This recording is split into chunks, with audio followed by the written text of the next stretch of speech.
Finally, justice has been served after 14 years in prison for a crime he didn't commit. As a reporter working in Baltimore, questions about the fairness and effectiveness of the criminal justice system are always front and center. I'm standing outside the Hyatt Hotel where the Fraternal Order of Police is holding a convention. From the Justice Department report, which found that the Baltimore City Police Department practiced racist and unconstitutional tactics. The police department made roughly 44% of its stops in two small, predominantly African-American districts that contain only 11% of the city's population. To the Gun Trace Task Force scandal, the elite unit of 8 officers that robbed residents, dealt drugs, and stole overtime. In that task force, they conspired to engage in a racketeering conspiracy. The crimes included robbery of victims, overtime fraud, filing of false police reports, and a variety of other illegal activities. It's clear to anyone that the systemic issues of racial inequality and policing poverty continue to plague Baltimore's criminal justice system.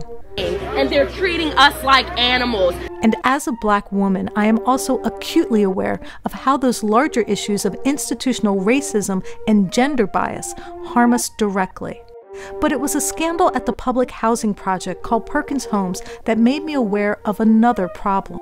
It seems like no one is listening to me. No one is trying to give me information about the problems that I'm having. While I was investigating complaints of maintenance workers demanding sex for repairs in public housing, I met Tanita Wilson.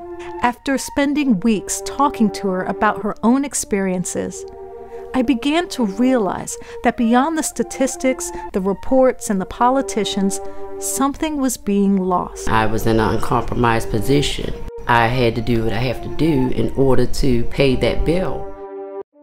He just stated that we can clear the bill up if you perform a sexual act with me. The voices of the victims. Just your presence being here is good enough for me. The stories of women of color that are rarely told or given equal time. Instead, the narratives almost always focus on the opinions of politicians, police, and experts. And this is how the idea of this series, Hidden Victims, emerged. We decided to talk to women who have suffered at the hands of law enforcement in ways both direct and indirect. But you already knew that he was deceased. He had already died. And recount their stories in their entirety to give meaning to the numbers and statistics.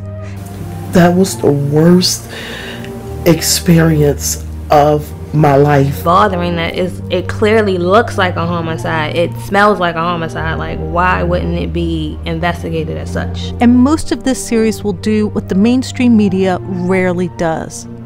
Listen. Every day I think about my sister. Every day. What would give you that peace? To know that somebody cared enough to investigate and see what happened to her.